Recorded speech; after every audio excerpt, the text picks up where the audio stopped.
Good day, everyone. Welcome to Legalist Advocates.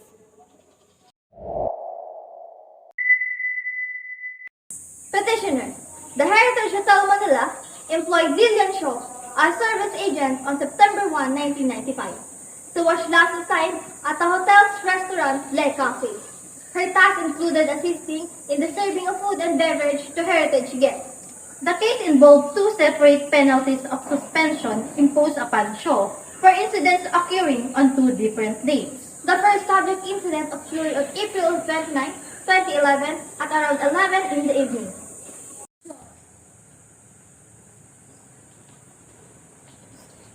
Hello, ma'am. How may I help you? I want to order some food and drinks using my player shopping system. May I have your player shopping system to process the order? Ay, naku, wala. Hindi ka sabi mabigla. Sorry, ma'am, but you can process the order without your player shopping system card. Hindi mo pwede mo lang yun. I have yung player na.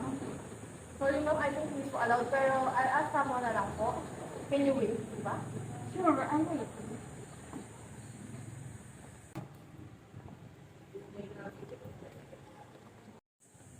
Sir, may guest na nagtatanong if pwede ko ba i-process yung order niya without the PTS card. Pwede ko ba yun? Ma'am, pasensya na, hindi pwede. Hindi po, thank you. Kasi ng English.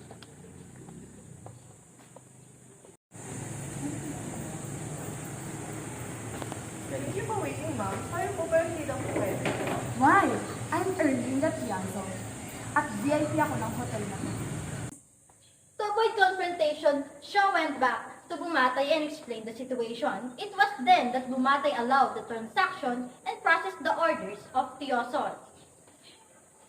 After an investigation, Heritage discovered that Tiozon requested Shaw to get her PTS card at the slot machine area so that the former could order food and beverage. Hello, how may I help you? I want to order some food and drinks using player shopping system. Can I have your PTS card? Pwede po bang pakikuha sa slot machine area?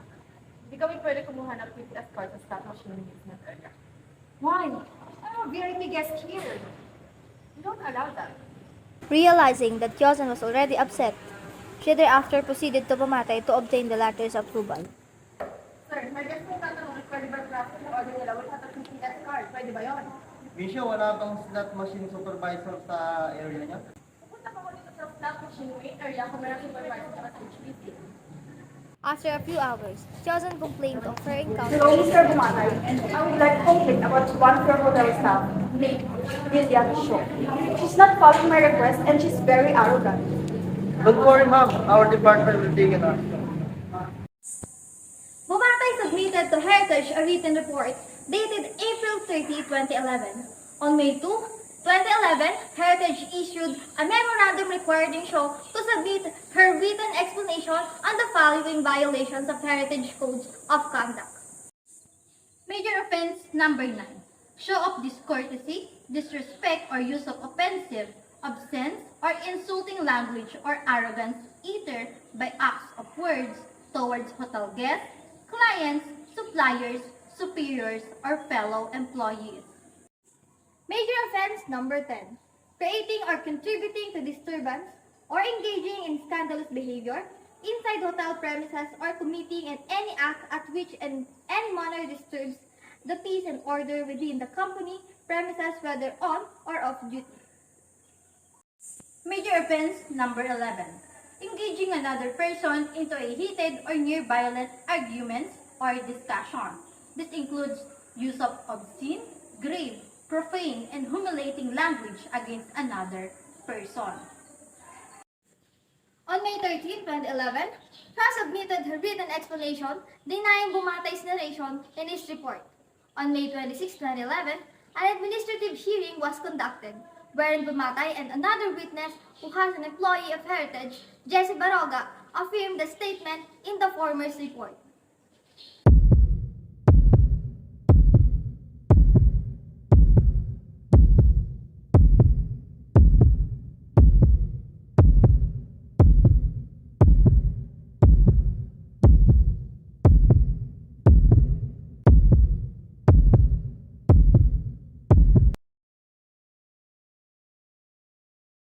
Have a seat.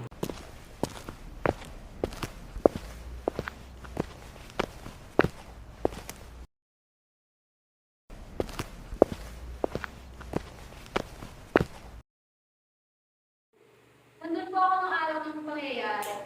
At totoo po yung salaysay ni Mr. Bumatay. After finding her guilty of the charges, Heritage imposed upon Shaw the penalty of 1 week suspension from June 7 to 14, 2011. The second subject incident occurred on September 21, 2011.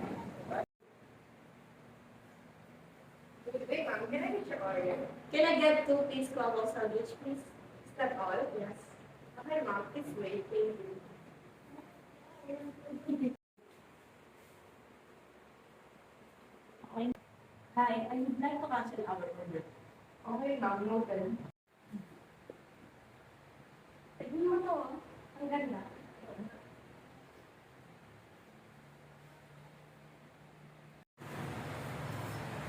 Wait lang ah. Super. Excuse me, follow ko lang yung order niyo. Excuse me ma'am, pero nasin ko na kasama yung order niyo. Ha? Saan ba? I'm sorry, pero I'm not afraid. Kung na nga mag-explain sa kanya, bumalag na ko siya.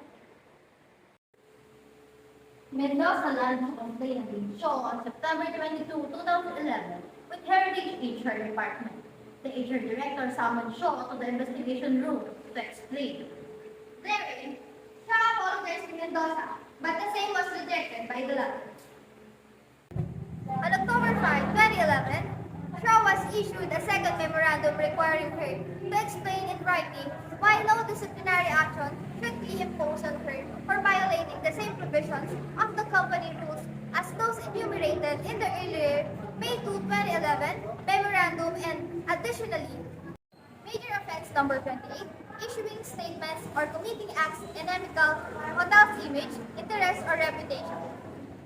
Shaw submitted her explanation dated October 7, 2011, stating that Mendoza's allegations in her complaint were purely hearsay. Finding no merit in her explanation, Heritage issued a memorandum and a report, both dated October 21, 2011, finding Shaw guilty of the new charges, imposing upon her the penalty of suspension for 2 weeks, beginning October 18 to November 2, 2011, with the warning that similar offense in the future would merit dismissal. Aggrieving averring that she was likewise an active union member, Shaw filed a complaint for unfair labor practice, or ULP, illegal suspension and other monetary claims before the Arbitration Branch of the National Labor Relations Commission, or NLRC. In a decision dated April 24, 2012, the labor arbiter dismissed Shaw's complaint for lack of merit. According to the LA, Shaw failed to receive Heritage allegations and even apologized for their complaint. During the proceedings, the LA concluded that the Shaw suspension was based on valid and legitimate grounds, and that such act of Heritage was not tantamount to illegal suspension, being legitimate exercise of management prerogative. Shaw appealed to the NLRC, which rendered a decision dated July 31, 2012, denying the appeal and affirming the LMU finding. According to the NLRC, Shaw failed to disprove Heritage charges, thus making the suspension based on said charges legal. Additionally, the NLRC ruled that as the suspension were legal, the charge of ULP must perforce have paid. Shaw filed a motion for reconsideration, which was, however, denied in the resolution dated September 18, 2012. Hence, Shaw filed a petition for certiorari under Rule 65 of the Rules of the Court with the CA. In that same decision, the CA partially granted Shaw's petition and annulled and set aside the NRL's decision. According to the CA, the complaining guests were not accused by Heritage to corroborate the latter's charges.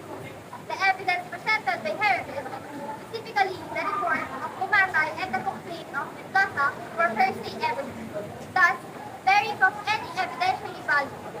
Finally, Shaw's allegations arrogant, and insufficient grounds for her suspension. In sum, the CA found that the NLRC committed grave abuse of discretion in affirming the ruling of the LA and found Heritage guilty of illegal suspension. As such, the CA awarded Shaw backpay and other benefits as well as moral and exemplary damages thus. Wherefore, in light of all the foregoing, the petition is partially granted. Accordingly, the decision dated July 31, 2012, and the resolution September 18, 2012 of Public Respondent National Labor Relations Commission and NLRC LAC number 0600182312 are annulled and set aside. Private respondent, the Heritage Hotel is found liable for illegal suspension and is hereby ordered to pay petitioner Lillian S. Shaw the amount of 50,000 as moral damage and 50,000 as exemplary damage. So ordered, Heritage filed an MR but the same was denied in the assailed resolution, hence the present recourse. In assailing the findings of the CA, Heritage avers thus: first, the CA erred in disturbing the factual finding of the LA, as affirmed by the NLRC, which findings are supported by substantial evidence. Second, Bumatay's report is not hearsay, as he himself was as a complainant in the administrative case against Shaw, having himself received disrespectful words from Shaw.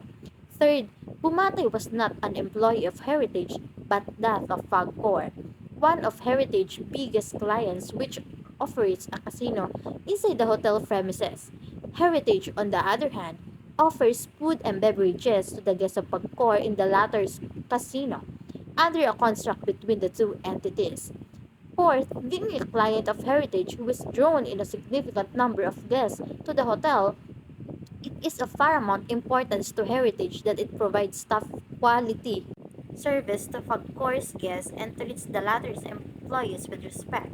Fifth, Shaw was afforded every opportunity to deny all the charges against her, but instead of doing so, she apologized to her complainants. Six, having proven the charges against Shaw, and with Shaw having failed to even deny such charges and confront her complaints during the administrative hearings, Heritage has no choice but to penalize her with suspension. Seventh, pieces of evidence other than the allegedly hearsay report or complaint were presented by Heritage, such as the minutes of the administrative hearing. Eighth, the CA failed to appreciate the arrogant and offensive manner by which Shaw's question statement were made and merely focused on their literal meanings. And ninth, as Shaw's suspensions were valid, the award in her favor of back wages and other benefits, as well as moral and exemplary damages, was improper. In ruling, there is merit in the petition.